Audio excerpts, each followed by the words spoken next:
Hi guys, Matt from Exoracing here. Today I'm going to show you how to install our Exoracing sewn heat sleeve. So this stuff is perfect for wiring, it's perfect for basically any lines in the engine bay that aren't next to like a complete direct heat source, for example like a manifold, because otherwise silicone will be better. But if it's just high radiant heat around the engine bay, whether it's small wires or anything, this is like perfect for it. We're going to in this video go through all the tools you need, best practices, how to like measure everything, cut it, everything you're going to need. So if you're not sure about how to install it, wait till we get to the end and you should be able to figure it out. So I'm going to quickly run you through all the different tools you're going to need, and then I'll assemble a heat sleeve for you so you can see it installed, and by the end of this you should be able to do your own nice and easy. So firstly, obviously the hose that you're trying to connect to, or wiring, or whatever else it is. We've got verniers so we can measure it, we have tape measure so we can measure how much sleeve we actually need, scissors to cut it, and the microfiber, which is optional. A lot of the time, if it's in an engine bay and it's got like loads of different fluids on it or anything else, you're going to want the microfiber just to be able to like clean the hose and make it nice and pretty. So yeah, for this one, obviously this hose is brand new, so we don't need it, but in a lot of situations you're going to want the microfiber just to kind of clean everything up before you install it. So the first thing we need to do is to measure the hose. So we're going to get the verniers, turn them on, measure the OD of the hose, which is 14.47. So 14.47, we're going to want 15mm heat sleeve. So obviously for this video I've already pre-cut 15, so get 15 out. So you're going to want to measure, after you figure out what sleeve you need, you're going to want to measure the actual hose itself to figure out how long you actually need.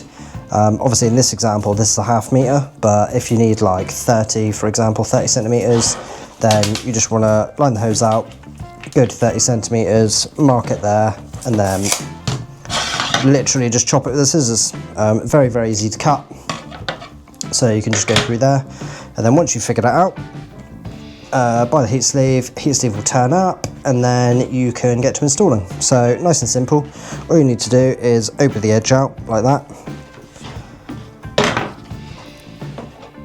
and then install it onto here.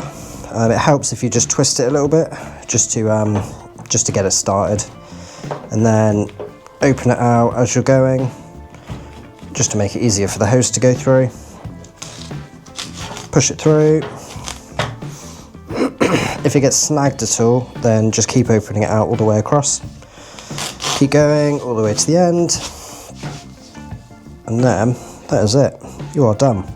So as you can see, you can slide this around.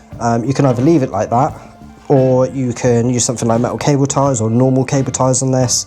I'd probably recommend stainless cable ties if you can, because the engine bays get quite hot, and although this isn't designed to be like solely right next to a manifold, stainless cable ties are the best option.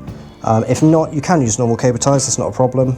It just depends on where it is and if they'll melt or not, so it's pretty much common sense on that one as to whether you put stainless or not. So yeah, that is it. As long as you measure it and get the right ID, then you should be all good. It is quite flexible as well. Obviously it will bend, as you can see, and it won't split or anything, so I mean that's bent 180 degrees and it's still absolutely fine. So yeah, that is it. We have a link for this sleeve in the description, so if you want yours, go to the website and grab it. We normally hold loads of stock of this and the silicone and the Velcro as well, so depending on application you can go one of the three. It's nice, quick and simple. This stuff you are going to have to put over pre-assembled line, but if you need, sorry, it doesn't have to be over pre-assembled line, but if your lines are assembled you might be better going with the Velcro. So there's a couple of different options there depending on what you want. Like I said, go to the website if you need anything. If you're here just to learn, that's absolutely fine, and yeah, make sure to watch the rest of the videos and we'll catch you soon.